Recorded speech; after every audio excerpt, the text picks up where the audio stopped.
மெய்ப்பனின் குரல் வழங்கும் திருமறை தீபங்கள்.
இயேசுவில் எனது அன்பிற்குரியவர்களே, உங்களுக்கு என்னுடைய இதயம் கனிந்த வாழ்த்துக்கள், வணக்கம்.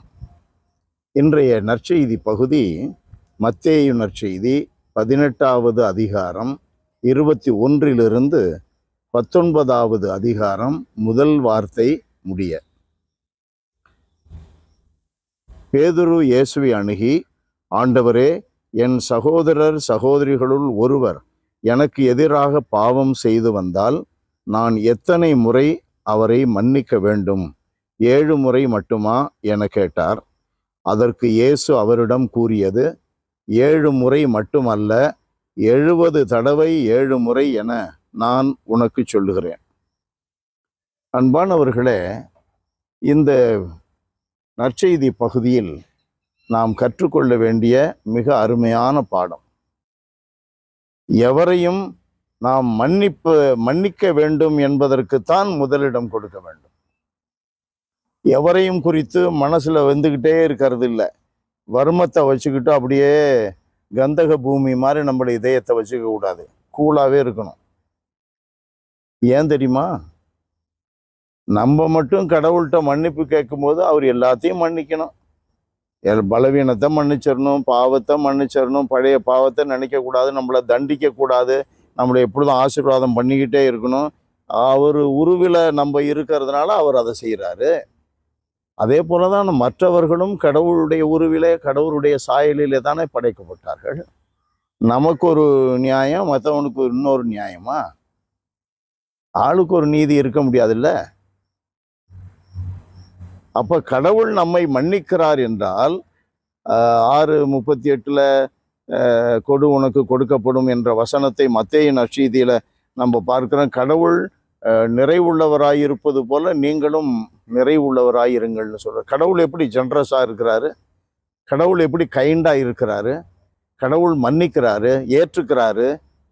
அதே மாதிரி நம்மளும் இருக்கணும். அவர் கடவுளை போல ஆகத்தானே நீ உன்னை நம்பிக்கையாளனாக கடவுள் மாற்றி இருக்கிறார். அதுக்குத்தானே அருட்சாதனம், அதுக்குத்தானே ஜபம், அதுக்குத்தானே விவிலிய வார்த்தைகள். இந்த ஃப்ளஷோட கொஞ்சம் கஷ்டம்தான். இந்த ஆண்டவர் இயேசு கிறிஸ்து நம்முடைய தலைவர் இந்த சதையில உலகத்துக்கு வந்தார்.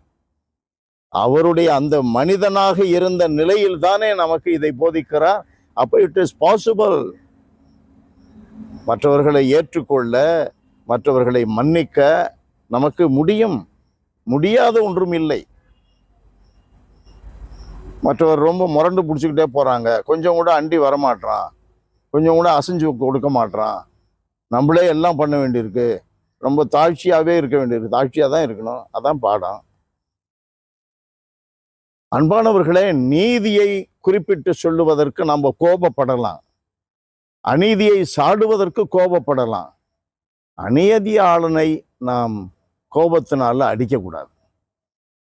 நீதிக்கு எதிராக நடக்கிறவனை, பாவிய நம்ம எதிர்க்கக்கூடாது. பாவத்தை தானே மன்னிக்கணும். கடவுள் கற்றுக் கொடுத்துருக்கிறாருல. கஷ்டமான பாடம் தான். சிலுவையை சுமந்து கொண்டு என் பின்னே வாருங்கள்னு ஏன் அப்புறம் சொல்றாரு? அன்பு நிறைந்த எங்கள் இறைவா, உம்மை போற்றி புகழுகிறோம், தாழ்மையோடு ஆராதிக்கிறோம். ஆண்டவரே, சிலுவையை சுமந்து கொண்டு என் பின்னே வாருங்கள், உங்களையே மறுத்த வண்ணம் எங்கள் பின்னே வாருங்கள் என்று சொல்லி இருக்கிற உம்முடைய திருமகன் கிறிஸ்துவனுடைய வாழ்க்கை பாடத்தை நாங்களும் கற்றுக்கொள்ள எங்களுக்கு விசால இதயத்தை தாரும். அப்படியே நாங்கள் நடக்க தூய ஆவியின் ஆற்றலை எங்களில் பொழிந்தருளும்.